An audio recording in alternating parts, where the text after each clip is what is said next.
Dude, so like my intro to this video was so bad that I had to replace it. So, yeah. Welcome back to Humanity Theory. So today I want to take some time to talk about the freedom dividend and how it can save American idealism and capitalism.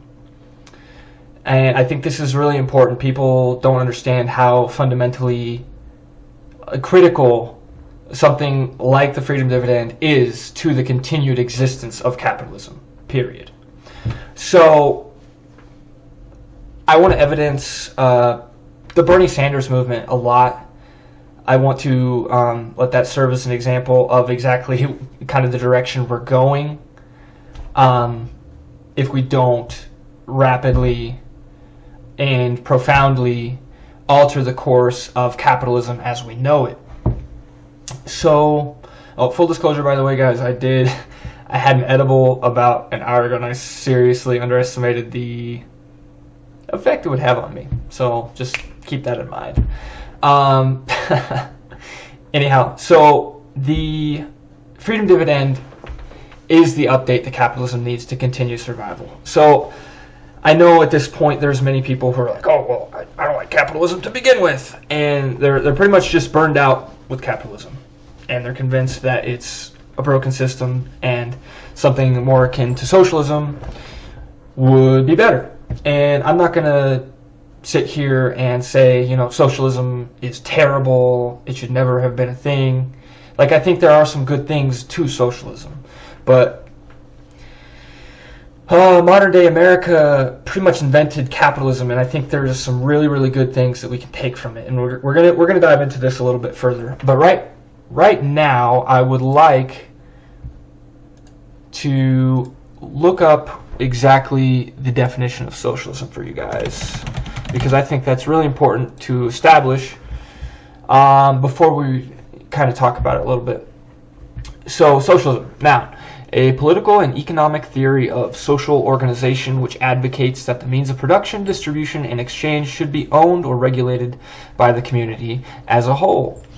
So basically, socialism is saying the government is taking over the means of production. It quite literally says social organization which advocates the means of production and distribution. So the socialism is taking over the economy, essentially, and saying we own this part of the economy. It's basically moving away from a free market model and going towards a controlled market. So that's fundamentally what socialism means. A lot of people are like, oh, it's handouts, blah, blah, blah. No, that's not really what it technically means. So I think that's really important to talk about when we are discussing an economically based issue like this one. So that brings me back to, so that's where we're going, socialism, because capitalism has failed so hard. And let's talk about that for a moment. How has capitalism failed? Capitalism has generated the greatest income inequality that the human race has ever known. And it's pretty insane. So I read something yesterday that said if the very first human being that ever existed worked at Walmart from the time it was born, so like 5.5 million years ago, if he worked that job for his entire existence and he lived eternally, he would have just now made as much money as Jeff Bezos. So, I mean, think about that. Holy crap. That's insane level of income inequality. It's insane. Unprecedented. So that's a flaw of capitalism, right? Unfettered capitalism. Capitalism run amok. It has gone so long without any sort of regulation or corrective action or updating to our economic model. It's gone so far without an update that it's taken over. It's taken over. What do you think lobbyists are? That is capitalism's tendrils that have infected the government and corrupted it from the inside out. It's decaying, rotting. We can feel it. We know it. Our government isn't working the way it's supposed to. And that's an issue for an entirely different video. But capitalism has generated some very bad things. The wealth inequality, capitalism, I think we're beginning to see, has absolutely no role in the healthcare industry, because like treating sick people and taking care of them, I'm trying to keep track of time here, and taking care of sick people, if you're doing that for profit, then the incentives are all messed up. And I think we see that very clearly in our hospital system. They treat you when you get there, but not before. So they're not really trying to keep you healthy. They just want you, I mean, they're incentivized to have you in the hospital. They make more money that way, like just point blank. So they actually profit from your sickness. And the pharmaceutical companies are another perfect example of that. So capitalism doesn't work in certain industries. And I think healthcare is probably the easiest example of that. Private prisons are also another thing that are absolutely atrocious. So there are areas, there are industries that the government does need to have the reins of, right? So socialism isn't completely bad. I think there are certain systems that should be socialized and they would work way, way, way better. But there's the private sector, just free enterprise that under capitalism produces incredible profits. Andrew Yang actually has a quote saying that capitalism is extremely good at what it's designed to do, and that's to maximize profits. Make as much money as you can, spend as little money as you can. Maximize profits. It's what it's best at. And it's so good that it's taken over the system that's supposed to regulate it. So it can't be corrected for its downsides. So how does the freedom dividend save capitalism? Why do I think that? So one of the biggest problems is wealth inequality, right? I think it solves this better than any policy out there. And I have a little illustration to demonstrate why. Hope you guys like my epic drawing skills. It's totally impressive, I know. So this is how our class system works, right? You've got the lower class, the middle class, and the upper class. And this right here is wages, right? So the lower class, middle class, it can start anywhere, technically, this little infusion of cash. But it flows upward to small businesses, big businesses, corporations, and they just take it, they suck it all up, and a ton of it goes, we don't know where it goes. It kind of flies away and disappears.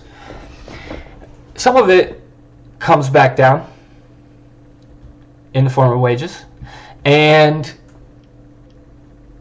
every basic economist knows that a population without income or consumable cash, that economy will fail. It'll crash. So people need money. People need to spend money. That's how we keep this thing going, and everyone knows that.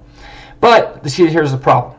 We have the wages. This represents the working people, and this isn't to scale, guys. There are more working people than not working people, but this is just to illustrate a point. Okay, so look at how much aren't employed. And I was looking up the statistics yesterday, guys, from the Bureau of Labor Statistics. Approximately 59 million as of 2018 people are not employed in the marketplace. And this is, I mean, that's a pretty wild statistic. Think about that. All the stay-at-home parents, the homeless, the underemployed, the chronically unemployed. These people, they're out here and they have no way to get this. And this is all they got. You either got a job or you don't. You either starve to death or you don't. So, and I'm being a little bit dramatic, but I mean, there are millions of people in this country that go hungry. Like, that's insane to me. That's absolutely insane. So, you've got the poverty line. You can be lower class and still over the poverty line, but yeah, like I said, not to scale. Anyhow, so that's without the freedom dividend. Let me show you with the freedom dividend. All right, this is with the freedom dividend. Looks pretty similar, right? However, not as much of the money is just going off into nowhere. Like, the billionaire class gets to keep their profits, right? They get to keep their profits. But not all of it is just going to float away, into these offshore banking accounts and areas where we cannot find them.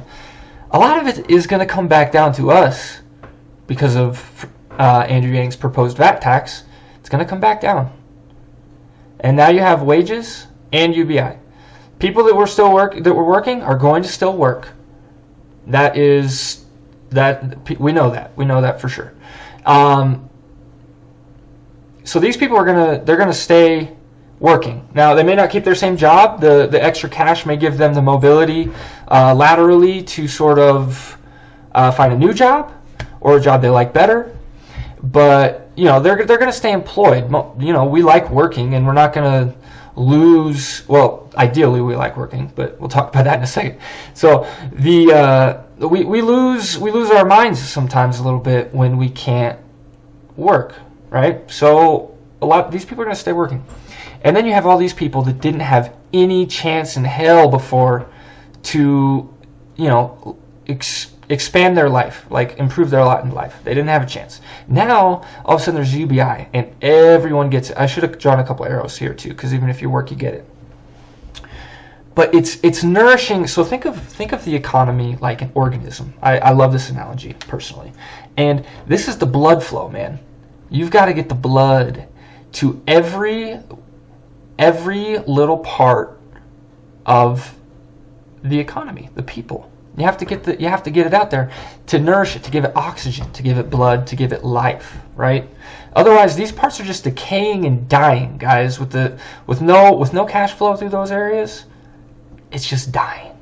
And we're seeing that in suicide rates, deaths of despair, the opioid crisis. We're seeing capitalism run amok. These people are not getting their due diligence. So I'm going to cut this video now, but I'm going to make a part 2 kind of in the same vein, where we talk about how the freedom dividend truly exemplifies the American spirit and it in the American tradition and all that jazz. So we're going to make that a part 2. This was explicitly about how capitalism is going to die without the freedom dividend, and I think I explained in decent detail just that. So we'll see you in part 2, Humanity Theory. Thank you for watching.